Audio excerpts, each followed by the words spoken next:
Allahu Allahu Allahu Allah Allahu Allahu Allahu Allah Allahu Allahu Allahu Allah. Bismillahirrahmanirrahim.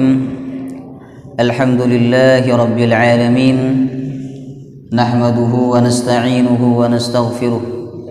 ونعوذ بالله من شرور أنفسنا وسيئات أعمالنا من يهده الله فلا مضل له ومن يضلل فلا هادي له أشهد أن لا إله إلا الله وحده لا شريك له وأشهد أن محمدا عبده ورسوله لا نبي ولا رسول بعده اللهم صل على سيدنا محمد وعلى آله وصحبه وبارك وسلم أجمعين.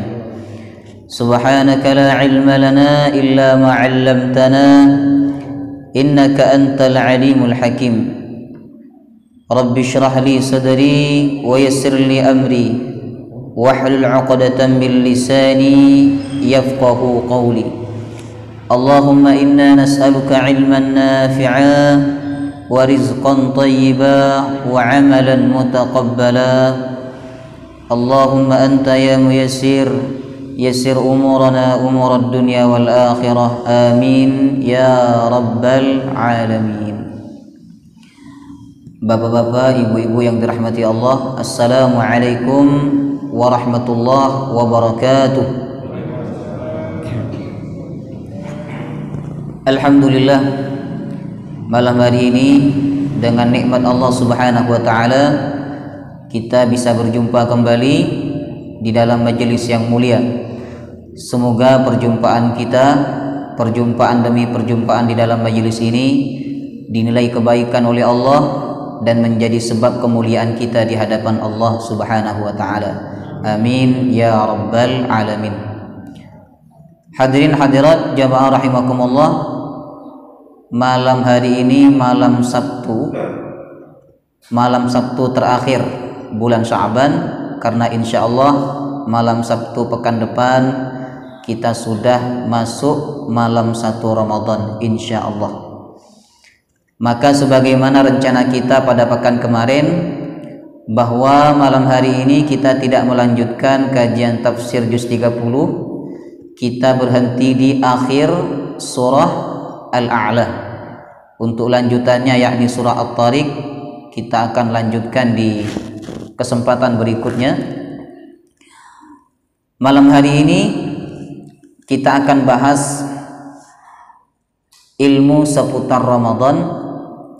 Kemarin malam Kamis di Masjid Darussalihin tetangga ya, kita bahas tentang fadailu Ramadan, keutamaan seputar Ramadan, mulai dari keutamaan sholat tarawih, keutamaan tadarus Quran, keutamaan sahur, keutamaan puasa, keutamaan berbuka puasa.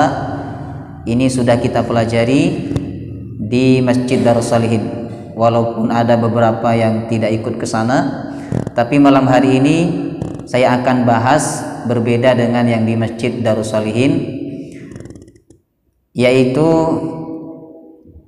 al-masail an Ramadan, permasalahan-permasalahan seputar Ramadan, yang saya kemas dalam bentuk tanya jawab Bapak Ibu. Di dalam catatan saya ini ada kurang lebih 20 tanya jawab. Kita akan bahas secukupnya waktu ya. Tidak lain tujuannya dari pembahasan ini sebagai persiapan kita untuk menyongsong datangnya bulan Ramadan, sehingga Ramadan nanti kita tidak bingung tanya ke sini tanya ke sana, karena kita sudah ada ilmu, sudah ada bekal pengetahuan sebelum masuk Ramadan. Kemudian nanti di akhir kajian mungkin ada waktu 5-10 menit ya, kita akan buka tanya jawab seputar Ramadan. Baik, kita akan mulai permasalahan yang pertama, yang paling dasar dulu. Apa sebenarnya makna dari istilah marhaban, kemudian Ramadan, kemudian puasa, kemudian tadarus. Ini sering kita ucapkan nanti di bulan Ramadan nih. Mau masuk Ramadan, marhaban ya Ramadan. Kemudian kita sering sebut Ramadan, kita sering sebut puasa, kita juga sering nyebut tadarus. Nah, yang pertama adalah marhaban. Marhaban kalau kita baca Quran disebutkan 2 kali oleh Allah, yaitu di Quran surah Shad ayat 59, yang kedua di ayat 60. Ketika Allah berfirman kepada orang-orang yang masuk neraka, saat itu Allah berfirman, la marhaban bikum, tidak ada marhaban buat kalian. Tapi kalau penghuni surga masuk, itu disambut dengan marhaban. Marhaban bikum, marhaban buat kalian. Sedangkan penghuni neraka ketika mereka masuk, la marhaban bikum, tidak ada marhaban buat kalian. Nah, marhaban berasal dari kata rahban. Rahban artinya luas, lapang, lebar, bahagia. Maka kalau kita berkata marhaban ya Ramadan, maknanya adalah wahai Ramadan, aku sambut engkau dengan hati yang lapang, aku sambut engkau dengan hati yang lebar, aku senang dengan kedatangan engkau. Itu makna marhaban ya Ramadan. Senang tidak dengan akan datangnya Ramadan? Senang. Senang dengan akan datangnya Ramadan, ini menjadi awal yang baik ya. Kemudian yang kedua, Ramadan. Istilah Ramadan ini juga ada dalam Quran, berasal dari kata ramdha. Ramdha'u. Ramdha artinya terbakar. Karena semua dosa orang beriman yang ikhlas puasanya, ikhlas tarawihnya, ikhlas baca Qur'annya akan dibakar oleh Allah. Dosanya akan dihapus oleh Allah. Itu kemuliaan Ramadan. Tanpa kita minta ampun kepada Allah di bulan Ramadan, kalau kita ibadah ikhlas, semua dosa-dosa kita pasti diampuni oleh Allah. Kemudian yang ketiga, puasa. Sebenarnya puasa ini bukan bahasa Arab ya. Kalau tadi kita bicara bahasa Arab itu marhaban, kemudian Ramadan bahasa Arab. Karena puasa ini bukan bahasa Arab ini. Ini sudah terjemah dari bahasa Arab. Bahasa Arabnya adalah siyam. Dan ini sesuai bahasa Jawa Kromo kan? Nah, bahasa Jawa Kromo kan siyam. Itu sebenarnya yang lebih tepat Bapak Ibu. Karena selaras dengan ayat Quran, ya ayyuhalladzina amanu kutiba alaikumusiyam. Wahai orang beriman, diwajibkan atas kalian as-siyam, siyam. Hanya saja makna siyam dengan puasa ini sama, yaitu sama-sama al-imsak, menahan. Bahasa kerennya ngerem. Ngerem itu penting enggak? Penting. Kalau ada 2 orang dari Surabaya ke Malang, si A dan si B. Si A bawa motor 100 km per jam kecepatannya. Yang si B 60 km per jam kecepatannya. Si A 100 km per jam tidak ngerem. Yang si B 60 km per jam sambil ngerem-ngerem. Mana yang lebih dulu sampai? Belum tentu. Oh, ya, Pak RT, mana yang lebih dulu sampai? Si A atau si B? Kalau si A si B nggak ngobrol ya sampai nggak ngerem ini, nggak ngerem. Iya, yang sampai dulu si A sampai kuburan. Artinya apa? Ngerem itu membuat kita sampai kepada tujuan hidup kita. Nah, maka Allah perintahkan kita untuk puasa. Puasa itu ngerem bukan dari yang haram saja, dari yang halal pun kita disuruh nahan.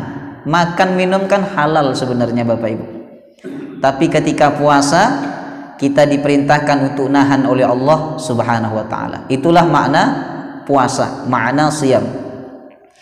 Kemudian yang keempat, istilah tarawih. Ini kita sering nyebut sholat tarawih. Apa bedanya sholat tarawih dengan sholat malam? Ya, sebenarnya istilah tarawih ini baru dikenal di zaman Umar ibnul Khattab, sholat tarawih ini. Sedangkan sholat malam itu sudah ada sejak di zaman Nabi Muhammad SAW. Ya, maka kalau kita memakai istilah tarawih, mau kemana? Mau sholat tarawih, lihat sholat tarawih yang dilakukan di zaman Umar itu berapa rakaat? 20. Tapi sholat malam, sholat yang dilakukan oleh Nabi di waktu malam di bulan Ramadan maupun di luar bulan Ramadan berapa rakaat? 11. Maka yang lebih tepat kalau kita sholatnya 11 itu istilahnya sholat malam. Kalau 20 yang lebih tepat ya sholat tarawih, walaupun dua-duanya sama-sama sholat malam, karena sholat malam itu sholat yang dilakukan setelah melaksanakan sholat isya. Nah, apa maknanya tarawih? Tarawih artinya dari kata rehat. Rehat apa artinya? Istirahat.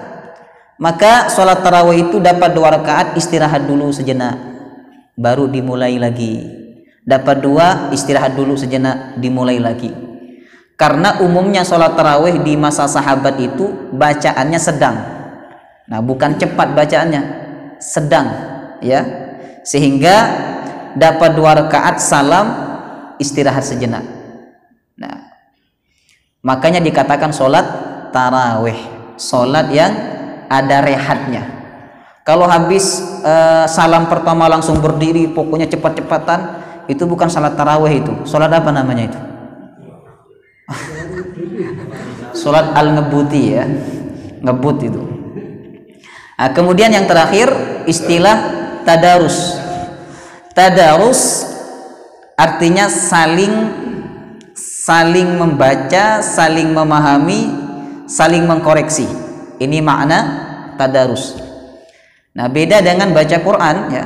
Kalau baca Quran kita sendiri yang baca tanpa ada orang lain yang nyemak.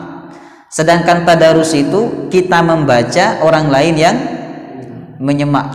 Orang lain membaca, kita yang nyemak. Itu tadarus. Dan makna tadarus lebih dalamnya adalah memahami Al-Quran. Dari kata darsun. Darsun apa artinya? Belajar, pelajaran. Maka tadarus itu sebenarnya tidak hanya baca Quran, tapi juga memahami isi kandungan Al-Quran.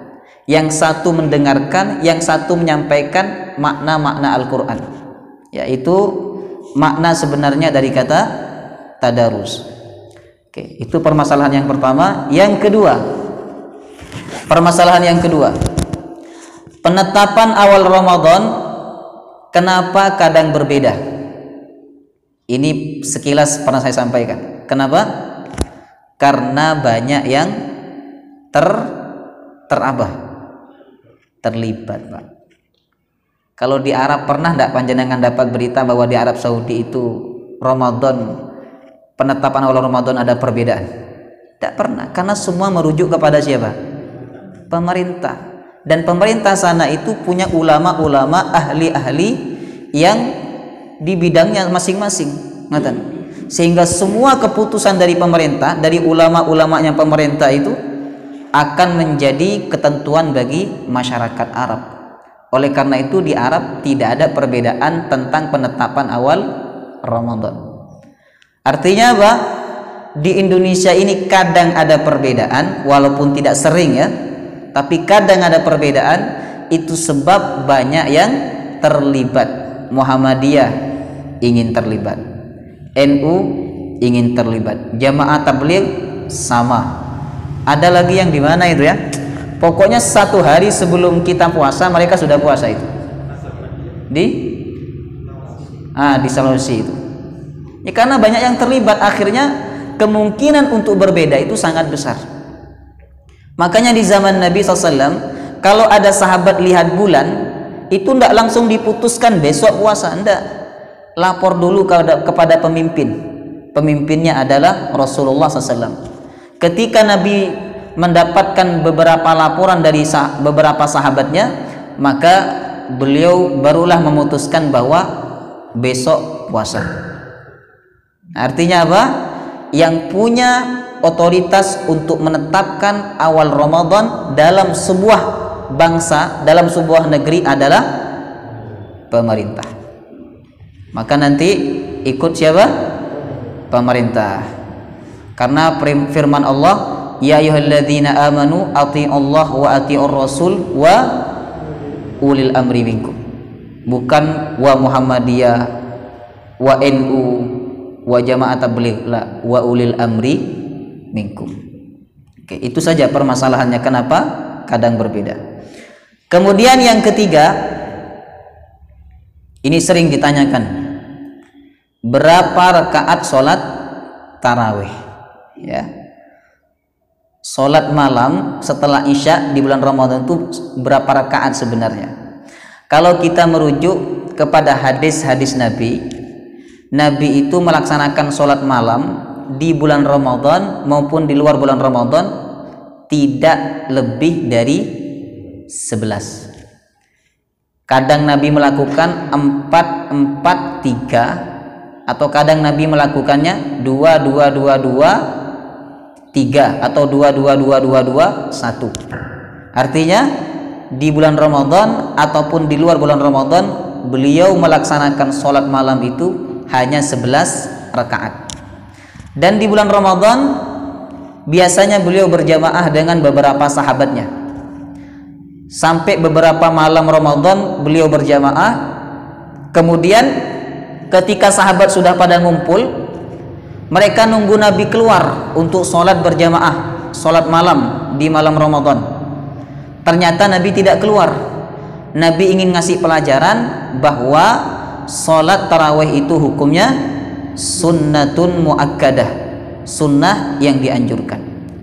Lalu di zaman Umar ibnul Khattab, ya, di masa Umar ibnul Khattab, sholat tarawih, sholat malam di malam Ramadan itu yang awalnya dilakukan oleh Nabi 11, sama Umar dilakukan 20. Kok bisa berubah 20, Ustaz?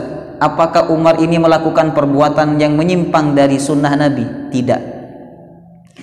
Karena di zaman Nabi, kalau sholat tarawih itu 11, bacaannya panjang. 11 itu bacaannya panjang. Kata Umar, ini kalau kita terapkan 11 rakaat, bacaannya panjang, orang yang sepuh-sepuh tidak mampu ngikutin, tidak kuat berdiri. Nah, gini aja kata Umar, kita kurangi bacaannya, tapi kita tambah rakaatnya supaya kemuliaannya sama dengan yang 11 rakaat dan bacaannya panjang. Ngeten. Artinya apa? Siapa yang ngambil 11 rakaat, konsekuensinya apa? Bacaannya harus panjang. Itu sunnahnya demikian. Walaupun bacaannya pendek tetap sah, ya, tapi sunnahnya bacaannya panjang. Tapi yang ngambil 20 rakaat, yang ingin bacaannya ringan-ringan, ya, ambillah yang 20 rakaat. Nah, bukan berarti cepet-cepetan, ya. Ringan itu bukan cepet. Ngeten. Sekiranya kebanyakan orang dapat mengikuti sholat itu dengan sempurna, nah, maka bacaannya ringan, ambil yang 20 rakaat, 23 dengan witirnya. Paham, ya? Jadi yang 11 betul, tapi lebih utamanya yang 11 itu bacaannya panjang. Yang 20 sama betul, walaupun bacaannya ringan-ringan, ya, karena untuk menyamai yang 11 bacaan panjang. Oke. Yang tidak betul itu yang mana, Ustadz? Yang tidak sholat tarawih. Tidak betul, ya. Tapi kalau kita merujuk kepada 4 mazhab, Bapak Ibu, 4 mazhab itu Hanafi, Maliki, Syafi'i, Hambali, 4 mazhab jumhur ulama, jumhur fuqaha, mereka semua mengambil pendapat yang 20. Termasuk di Makkah, Madinah sampai sekarang 20. Nah, sedangkan nanti jam 1, jam 2 malam tuh mereka bangun lagi untuk sholat malam. Yang itulah yang 11 mereka lakukan. Ngeten. Kalau selepas isya itu mereka lakukan berapa? 20. Nanti jam 1, jam 2 bangun lagi, laksanakan sholat malam 11 rakaat. Baik. Jadi bukan perkara Muhammadiyah atau NU-nya, sebab jumlah rakaat ini sudah ada sebelum adanya Muhammadiyah dengan NU. Oke, di sini berapa? Nggak didiskon? Diskon 11. Hah? Itu kita umumkan. Baik. Karena Muhammadiyah dan NU itu tidak ada beda. Iya. Sama. Sama. Ibadahnya juga sama. Ini menurut saya mendengarkan ceramahnya Kiai Haji Hasyim Muzadi. Iya. Pada waktu ceramah di Jawa Barat. Baik. Jadi Muhammadiyah itu tidak sama, ibadahnya sama. Kadang ada yang bagaimana akhirnya. Jadi NU Muhammadiyah itu ya sama, ya. Itu baju aja, isinya sama semua, ya. Baik. Permasalahan yang keempat. Wanita, ini khusus untuk ibu-ibu, perhatikan ibu-ibu. Bapak-bapak mau tidur enggak apa-apa ini. Tapi penting juga perhatikan nanti buat ilmu untuk istrinya di rumah, ya. Karena tidak semua istri panjenengan ikut di sini. Wanita sholat tarawih lebih baik di rumah atau di masjid? Bapak-bapak enggak usah jawab. Ibu-ibu lebih baik di rumah apa di masjid? Hah? Baik, enggak tahu Ustadz gitu. Biar Ustadznya semangat ngajar, ya. Jangan terlalu pintar kalau sama Ustadz itu, ya. Biar Ustadznya enggak sungkan. Pada dasarnya wanita itu boleh sholat di masjid dengan 4 syarat. 1, tidak ada kewajiban di rumah. Yang kedua, tidak bersolek, tidak pakai bedak, tidak pakai wangi-wangian, kecuali yang tua-tua, ya. Yang tua-tua itu tidak apa-apa karena sudah campur dengan bau balsem. Yang keempat, tidak ada fitnah di jalan, tidak ada fitnah di jalan. Yang ketiga, tidak ada fitnah di jalan. Yang keempat, tidak ikhtilat, tidak campur dengan laki-laki di dalam masjid. Ada tempat tersendiri dan tertutup dari pandangan laki-laki. Nah, seperti ini sudah cukup. Kalau 4 syarat ini terpenuhi, wanita boleh sholat di masjid. Tapi lebih afdolnya wanita itu sholat di rumah. Lebih afdolnya wanita itu sholat di rumah, ya.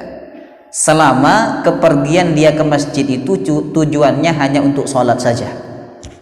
Tapi kalau ada tujuan lain, misalnya ada ta'lim, ada pengajian, ya, ada kepentingan umat, pokoknya selain tujuan sholat ada tujuan lain, ya, baik itu pengajian, mendengarkan bacaan imam yang merdu sehingga bertambah khusyuk, ya, maka wanita lebih afdal sholat di masjid dibandingkan di rumah. Tapi kalau hanya tujuannya untuk sholat saja, ya, tidak ada tujuan yang lain, wanita lebih afdal sholat di rumah dibandingkan di masjid. Baik. Tapi kalau tujuannya selain sholat, ya, tujuannya untuk ngaji, dengarkan kultum setelah sholat tarawih, ya, atau dengarkan bacaan imam yang merdu khusyuk sehingga panjenengan lebih semangat sholat di masjid, sholat tarawih di masjid dibandingkan di rumah, ini lebih afdal wanita sholatnya di masjid. Dan wanita yang seperti ini tidak boleh suami melarangnya. Kata Nabi, "Idza sta'dzanat ahadakum imra'atuhu ilal masjid fala yamna'ha." Al-Bukhari. Apabila istri kalian minta izin untuk datang ke masjid belajar agama, ya, dengarkan bacaan imam yang khusyuk, janganlah mencegahnya, janganlah melarangnya, berikan dia izin. Kecuali suami itu kalau di rumah bacaan Qur'annya bagus, istrinya kalau mendengarkan nangis, kemudian agamanya bagus, dapat mengajarkan istrinya di rumah walaupun istrinya tidak datang ke masjid, bisa dia cover sendiri. Nah, ini tidak apa-apa, tidak diizinkan untuk tidak datang ke masjid, ya. Paham, ya, ibu-ibu? Oke, sekarang masuk nomor 5. Bagaimana menyikapi polemik lafaz niat puasa? Apa niat puasa? Lafaz niat puasa apa? Nawaitu shauma ghadin. Biasanya ada share-sharean tuh. Nawaitu, siapa yang mengucapkan lafaz niat puasa, nawaitu bid'ah. Bid'ah. Yang tidak mengucapkan mengatakan bid'ah. Yang mengucapkan berkata kepada yang tidak mengucapkan Wahabi. Yang tidak mengucapkan bilang kepada yang mengucapkan ahlul bid'ah, masuk neraka. Yang mengucapkan bilang kepada yang tidak mengucapkan apa? Wahabi, wahaboy kata orang. Ya. Sebenarnya ini bukan permasalahan baru ya. Dulu sudah ada perbedaan di antara ulama. Kalau kita merujuk kepada 4 mazhab besar ya, Hanafi, Maliki, Syafi'i, Hambali. 3 mazhab menganjurkan untuk talaffuz niat, melafazkan niat dianjurkan. Hanafi, Syafi'i, Hambali menganjurkan untuk membantu niat yang di dalam hati.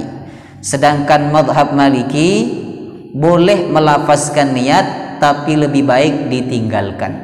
Nah, teman-teman Muhammadiyah, teman-teman Salafi lebih condong kepada mazhab Maliki. Sedangkan teman-teman Nahdliyin, teman-teman NU itu lebih condong kepada 3 mazhab, Hanafi, Hambali, Syafi'i. Ya, jadi perbedaan itu memang ada. Ya, yang mengucapkan betul, yang tidak mengucapkan juga betul. Yang penting niat di dalam hati. Oke. Kemudian yang keenam, keliru mengira belum masuk waktu subuh, lalu masih makan sahur, ternyata sebenarnya sudah masuk waktu subuh. Batalkah puasanya? Batal enggak? Tidak batal. Misalnya panjenengan lagi nikmat makan, telat bangun ya, nikmat makan, ada suara seperti orang azan, tapi panjenengan belum yakin itu orang azan, mungkin tarhim, masih makan. Lama kelamaan kok hayya 'alas shalah, itu langsung berhenti makannya, jangan dilanjutkan, stop, dan dianggap puasanya tidak batal karena dia berniat puasa ya. Berbeda dengan orang yang keliru mengira waktu maghrib. Kalau dia keliru mengira waktu maghrib sudah tiba lalu dia makan, membatalkan puasanya, maka puasanya batal. Sebab salah satu yang membatalkan puasa itu adalah niat membatalkan puasa. Kalau sahur kan tadi niatnya apa? Untuk puasa. Kalau panjenengan keliru mengira waktu maghrib padahal belum masuk, berarti niatnya membatalkan puasa, maka puasanya batal dan wajib diganti. Ya, ini dulu waktu di pesantren ya, kita suka ada guruan yang tidak baik sebenarnya, guruan yang seperti ini. Jadi mereka itu waktu pesantren maghrib kurang 5 menit itu biasanya pura-pura makan kurma. Jadi kelihatannya makan kurma gini. Lidahnya ditempelkan ke pipinya. Ya, sehingga seperti makan kurma begitu. Nah, yang lain ikut makan padahal belum maghrib, maka semua puasanya batal dan wajib diganti. Ya. Kemudian masuk nomor 7. Kesiangan lalu tidak puasa, dosa enggak? Dosa ya. Kalau panjenengan kesiangan bangun jam 6 pagi, tidak sahur, langsung panjenengan memutuskan saya tidak mungkin kuat puasa ini, paling nanti jam 12 sudah makan minum, lebih baik tidak puasa dari sekarang, dosa itu. Harusnya dia tahan dulu semampu dia mampu sampai jam 12 sudah lunglai, sudah lemah, sudah mau mati, baru makan dan minum, membatalkan. Itu tidak dosa. Tapi kalau dari awal sudah niat tidak puasa padahal dia masih mampu walaupun setengah hari, maka dia telah berbuat dosa. Nah, meninggalkan puasa karena ini rukun Islam termasuk dosa besar ya. Kemudian nomor 8, tidak puasa lalu melakukan hubungan suami istri, kena kafarat enggak? Tidak puasa panjenengan. Misalnya berpergian jauh nih, suami istri pergi ke Kalimantan untuk liburan di sana, ya. Kan boleh tidak puasa musafir itu kan? Nah, untuk liburan ke sana, lalu di siang hari Ramadan melakukan hubungan suami istri. Ini kena kafarat atau tidak? Pendapat jumhur ulama yang bersangkutan tidak kena kafarat. Karena puasanya rusak bukan karena hubungan suami istri, tapi memang sudah tidak puasa sebelumnya. Yang kena kafarat itu adalah apabila puasanya rusak gara-gara berhubungan suami istri. Ini kena kafarat. Apa kafaratnya? Memerdekakan budak. Kalau tidak punya uang, apa yang kedua? Ngasih makan, puasa 2 bulan berturut-turut. 1 bulan aja tidak kuat ya, apalagi 2 bulan. Yang ketiga apa? Ngasih makan 60 orang miskin. Ngasih makan 60 orang miskin. Adapun yang kena kafarat menurut jumhur ulama hanya suami, istri tidak kena, karena hubungan itu penyebab utamanya adalah pasti suami. Maka yang kena kafarat hanya suami. Ini berdasarkan hadis, ada sahabat datang ke Rasulullah, ya Rasulullah, sungguh aku telah melakukan pelanggaran besar di siang hari Ramadan. Aku telah menggauli istriku di siang hari Ramadan. Kata Nabi, kamu kena kafarat, merdekakan budak. Kata dia, tidak mampu ya Rasulullah. Kalau kamu tidak mampu, puasa 2 bulan berturut-turut. Tidak kuat ya Rasul, 1 bulan saja tidak kuat, apalagi 2 bulan. Kemudian yang ketiga, ngasih makan orang miskin. Kata dia, saya tidak punya sesuatu yang ingin saya berikan kepada orang miskin. Ada sahabat datang ngasih kurma ke Nabi, lalu sama Nabi diberikan kepada orang itu. Ini kasih ke orang miskin, kata Nabi. Lalu sahabat yang melanggar itu berkata, ya Rasulullah, adakah yang lebih miskin daripada saya? Ya sudah, ambil kamu aja ini.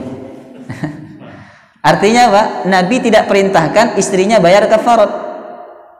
Nabi hanya perintahkan dia yang membayar kafarat. Ini menunjukkan kalau terjadi hubungan suami istri di siang hari Ramadan, yang wajib bayar kafarat hanya suami. Oke. Yang ke-9, ini sering ditanyakan dan ini menjadi perbedaan ya di antara beberapa orang tentang wanita hamil dan menyusui. Bagaimana puasanya wanita hamil dan wanita menyusui? Secara syariat, wanita hamil dan wanita menyusui itu boleh meninggalkan puasa. Artinya boleh dia tidak puasa. Sebagaimana sabda Nabi dalam hadis riwayat Imam Ahmad, Innallaha tabaraka wa ta'ala wada'a 'anil musafir syatras salah. Sesungguhnya Allah memberikan keringanan kepada orang musafir, orang yang berpergian jauh, untuk mengerjakan setengah solat, artinya solat qashar.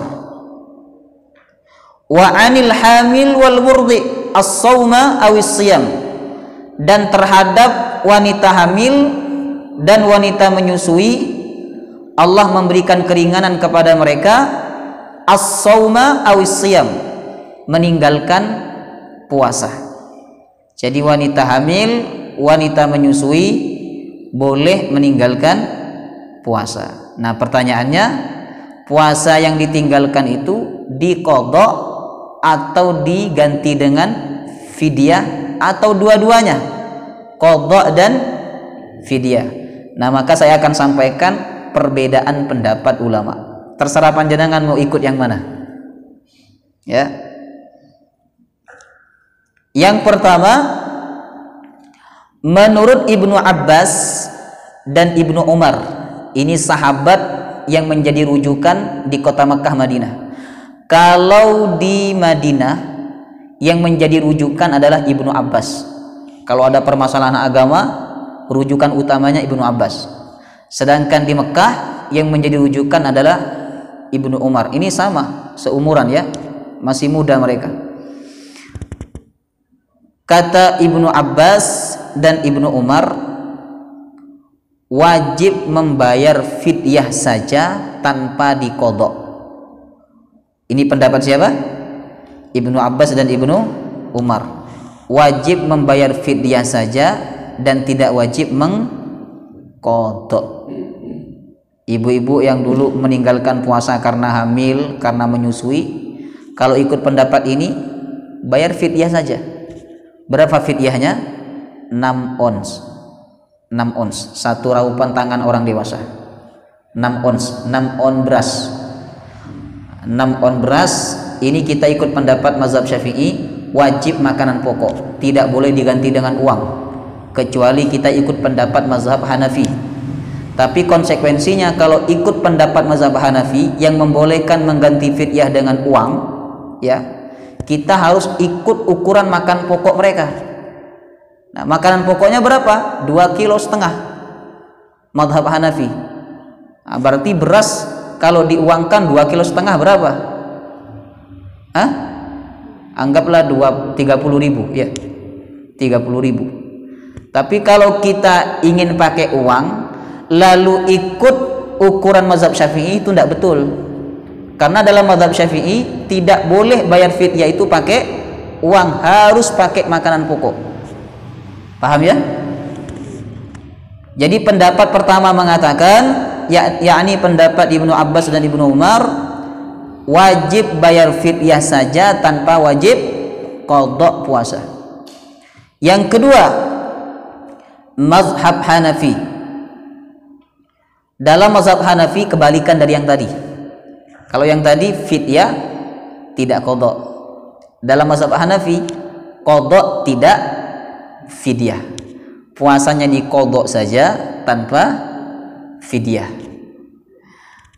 Kemudian yang ketiga, nah ini mazhab Syafi'i, ini lebih detail dan memang beliau itu mazhab yang paling berhati-hati, itu mazhab Syafi'i. Ya. Dalam mazhab Syafi'i wajib qadha dan fidyah jika yang dikhawatirkan anaknya saja. Panjenengan wanita tidak puasa itu khawatir kepada dirinya atau khawatir kepada anaknya. Kalau khawatir kepada anaknya kurang gizi, kurang nutrisi dan sebagainya, maka kalau panjenengan meninggalkan puasa nanti wajib diqadha dan wajib bayar fidyah. Tapi jika khawatir terhadap dirinya saja atau khawatir dua-duanya, khawatir dirinya dan khawatir kepada anaknya, maka ini hanya wajib qadha, tidak wajib bayar fidyah. Ini mazhab apa? Syafi'i. Loh, cepat. Kemudian yang keempat, mazhab Maliki. Wanita hamil dan ibu menyusui jika melaksanakan puasa dia khawatirkan akan sakit atau bertambah sakit, maka dirinya boleh berbuka puasa dan nanti di lain bulan Ramadan dia wajib mengqadha tanpa fidyah. Ya, hampir sama dengan pendapatnya Imam Hanafi. Termasuk juga mazhab Hambali demikian. Jadi kalau kita simpulkan tadi mazhab Syafi'i, kalau khawatir terhadap anaknya kan qadha sama fidyah. Kalau khawatir dua-duanya atau khawatir kepada dirinya sendiri, qadha saja tanpa fidyah, ya. Tapi kalau kita merujuk kepada mazhab Hanafi, mazhab Maliki dan mazhab Hambali, mereka berpendapat wajib qadha saja tanpa fidyah. Berarti kalau kita mau ngambil sikap yang lebih aman, ambillah jumhur ulama. Jumhur ulama mengatakan qadha saja, tidak wajib fidyah. Paham ya, ibu-ibu? Oke. Kemudian yang nomor 10 kita lanjutkan. Apa saja yang membatalkan puasa? Ini penting ya, walaupun sering diulang-ulang, setiap kali ingin Ramadan mesti ada ilmu ini. Tapi kan ingatan manusia itu pendek. Yang pertama adalah masuknya sesuatu ke rongga tubuh, baik melalui tenggorokan, mata, hidung, telinga dengan sengaja. Kalau tidak sengaja tidak apa-apa. Panjenengan pakai obat mata, kalau masuk sampai ke tenggorokan lalu masuk ke perut, maka puasanya batal. Ya, pakai obat telinga masuk ke tenggorokan, puasanya batal. Tapi kalau tidak masuk sampai ke tenggorokan, tidak membatalkan puasa. Termasuk juga ngupil, tidak batal puasanya itu. Nggak ada kan orang ngupil sampai ke tenggorokan, ya, tidak batal. Kemudian gosok gigi juga tidak batal ya. Kapanpun panjenengan gosok gigi tidak batal. Hanya saja kalau lepas duhur itu dimakruhkan dalam mazhab Syafi'i. Makruh hukumnya siwak, gosok gigi selepas duhur ketika matahari tergelincir. Yang kedua, berhubungan badan. Berhubungan suami istri membatalkan puasa. Yang ketiga, mengeluarkan sperma dengan sengaja. Tapi ini khilaf di antara ulama. Dalam mazhab Syafi'i ini membatalkan puasa. Yang keempat, haid atau nifas, batal puasanya. Yang kelima, muntah dengan sengaja. Kalau tidak disengaja tidak apa-apa. Yang keenam, murtad. Yang ketujuh, niat membatalkan puasa. Itulah 7 perkara yang membatalkan puasa. Jadi selain 7 perkara itu tidak batal puasanya. Misalnya anak panjenengan tanya, "Mah, kalau nangis tuh batal enggak puasanya?" Kata ibunya, "Batal nak, kalau nangis." Itu tujuannya supaya enggak nangis sebenarnya. Yang batal itu kalau nangis sambil minum teh es, batal puasanya. Ya. Baik. Wallahu taala alam ya. Itu saja yang dapat saya sampaikan seputar permasalahan seputar Ramadan. Ya, nanti selebihnya bisa dibuka kembali buku-buku terkait bulan suci Ramadan. Baik, sekarang kita buka tanya jawab. Silakan Bapak Ibu yang ingin bertanya. Silakan. Yang sepuh dulu. Ustaz, Silakan. musafir tadi itu kan tidak puasa. Apakah itu nantinya tidak mengganggu? Musafir Yang musafir tadi wajib diganti.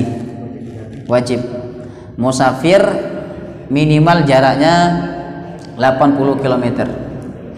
Tapi musafir sekarang dengan musafir dulu kan beda ya. Tingkat kesulitan perjalanan beda. Kalau dulu perjalanan pakai unta, ya, pakai unta Makkah Madinah 1 bulan baru sampai. Kalau sekarang Makkah Madinah 5 jam udah nyampe. 2 jam sampai 2 jam. Kemudian dari Kalimantan, dari Surabaya ke Pontianak 1,5 jam sampai. Artinya apa? Sebenarnya secara hukum fikih boleh tidak puasa. Tapi apa ndak malu kepada Allah kalau ndak puasa? Perjalanan AC, keringat ndak keluar, haus ndak, lapar wajar karena orang puasa. Ngatan, lemah tidak, karena perjalanan tidak berat. Walaupun secara fikih ini sudah memenuhi syarat untuk tidak puasa, boleh tidak puasa, tapi malu kita kepada Allah kalau kita ndak puasa dengan kondisi yang seperti itu. Nah, bagi yang tidak puasa karena perjalanan jauh, boleh wajib mengganti puasanya di hari yang lain. Tetap wajib. Pak Agus, silakan. Assalamualaikum warahmatullahi wabarakatuh. Waalaikumsalam warahmatullahi wabarakatuh. Masa terawih ini kan ada yang 11, ada yang 20. Otomatis kalau kita mengikuti 11 ya nggak apa-apa, 20 ya nggak apa-apa. Tapi kenyataannya kalau ikut kita di masjid yang 20, terus kadang-kadang belum 20 pulang itu apa nggak apa-apa tuh, gimana menurut saya?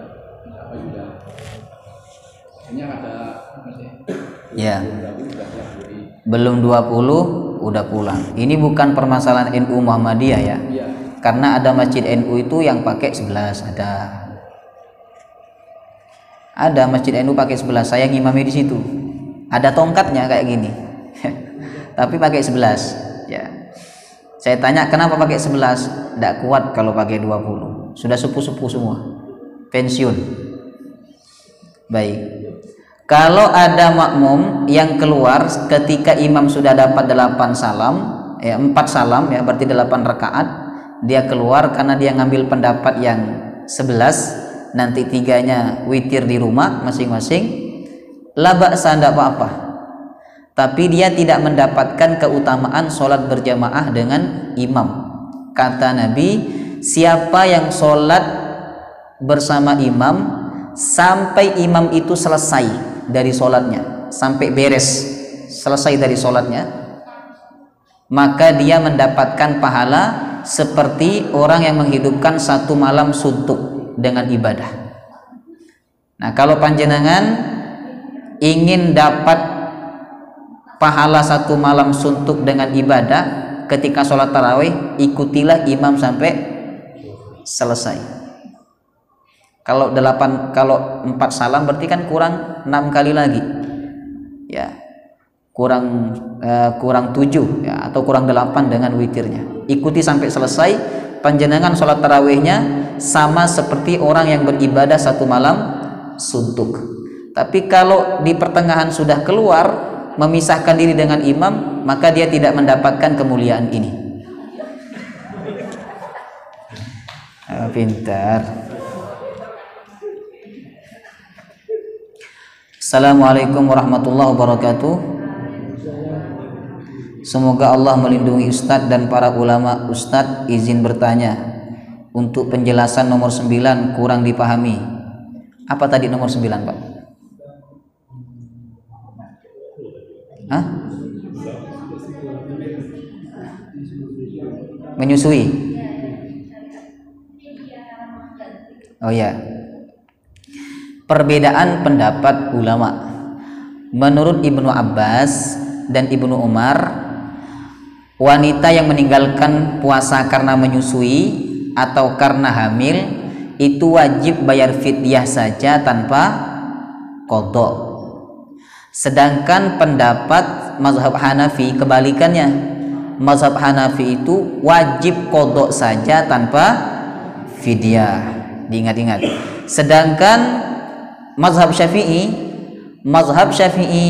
kalau khawatir kepada anaknya, maka dia wajib 2, wajib fidyah dan wajib qadha. Kalau khawatir kepada dirinya sendiri atau dua-duanya, khawatir kepada anaknya dan khawatir kepada dirinya sendiri, maka wajib qadha saja. Mazhab Maliki wajib qadha tidak fidyah. Mazhab Hambali wajib qadha tidak fidyah. Jadi jumhur ulama itu wajib qadha tidak fidyah. Jumhur ulama ya. Sedangkan fidyah mengeluarkan makanan pokok seukuran raupan tangan orang dewasa. Nah, kalau dikuruskan sekitar 6 ons beras untuk 1 hari tidak puasa. Ya, 1 hari tidak puasa. Bisa dipahami ya Ibu? Baik, semoga bermanfaat. Ada lagi? Ada pertanyaan lagi? Cukup ya? Cukup. Baik. Semoga apa yang kita kaji, yang kita pelajari diberkahi oleh Allah Subhanahu wa taala, dan semoga ilmu-ilmu yang sudah kita pelajari selama 1 tahun ini ya, sampai kita akan masuk Ramadan lagi, ilmu itu menambah keberkahan, ketakwaan dan keimanan kita kepada Allah. Saya minta maaf kalau selama ngisi pengajian ba'da maghrib Jumat 2, 3, 4 ini ada kalimat-kalimat yang menyinggung Bapak Ibu, yang menyakiti hati Bapak Ibu. Mohon dimaafkan yang sebesar-besarnya. Ihdinas shiratal mustaqim. Insyaallah kita berjumpa lagi setelah Idul Fitri ya. Mungkin bulan Juni baru kita mulai. Bulan Juni, 2 bulan lagi insya Allah. Ya. Kita tutup dengan pembacaan doa kafaratul majlis. Subhanakallahumma wa bihamdika asyhadu an la ilaha illa anta astaghfiruka wa atubu ilaik. Wassalamu alaikum warahmatullahi wabarakatuh.